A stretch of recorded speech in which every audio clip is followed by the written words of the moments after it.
You assume your ancestors lived in chaos. Multiple wives, no rules. Every man fighting for as many women as he could win. That is not what the evidence shows. For most of human history, there were no weddings, no legal contracts, no state watching over anyone. What existed instead was something far messier: proximity, negotiation, and constant social pressure. And inside that mess, the question of how many women one man actually partnered with was decided by something colder than desire: status, reliability, survival math. In 2003, anthropologist Joseph Henrich and his colleagues examined mating systems across 849 human societies. About 85% allowed polygyny, one man with several wives, culturally accepted. That number gets repeated constantly. It gets used to argue that men were built to want many partners.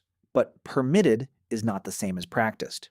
In every one of those societies, the majority of men still ended up with exactly one partner or none.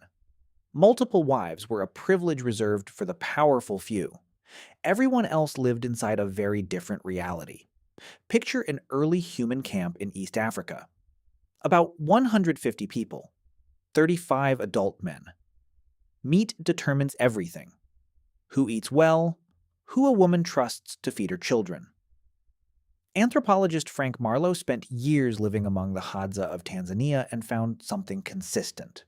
Across an entire lifetime, most Hadza men partnered with between 1 and 3 women. Not all at once, but one after another across decades. The rare man with 2 wives at the same time wasn't the richest. He was the most useful, the most trusted hunter, the safest bet during a hard season. Why did trust matter this much? Because a woman raising children needed far more than romance. She needed calories, protection, and a wider network willing to help her children survive. Anthropologist Sarah Blaffer-Hrdy called this cooperative breeding, the idea that human children have never been raised by one couple alone. A man who vanished, who hoarded meat, who couldn't be relied on, wasn't just a disappointing partner. He was a threat to a child's chance of reaching adulthood, and there was nowhere to hide from that judgment.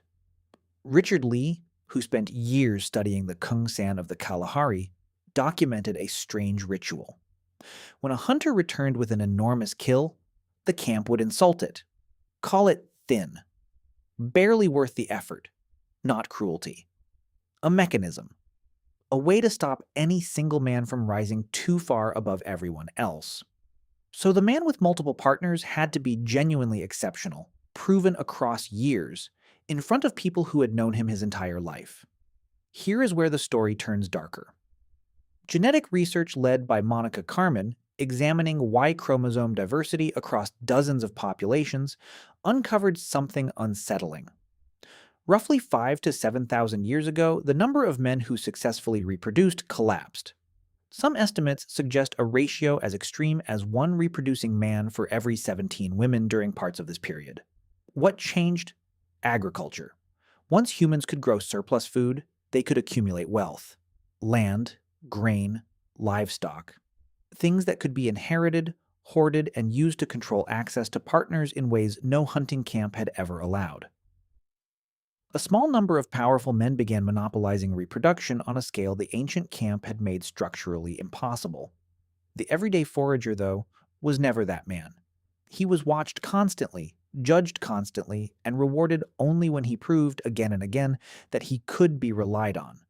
That is the man whose nervous system you inherited. The one that still tracks status, still fears rejection, still measures generosity like the whole camp is watching. You assumed chaos. What actually shaped you was accountability.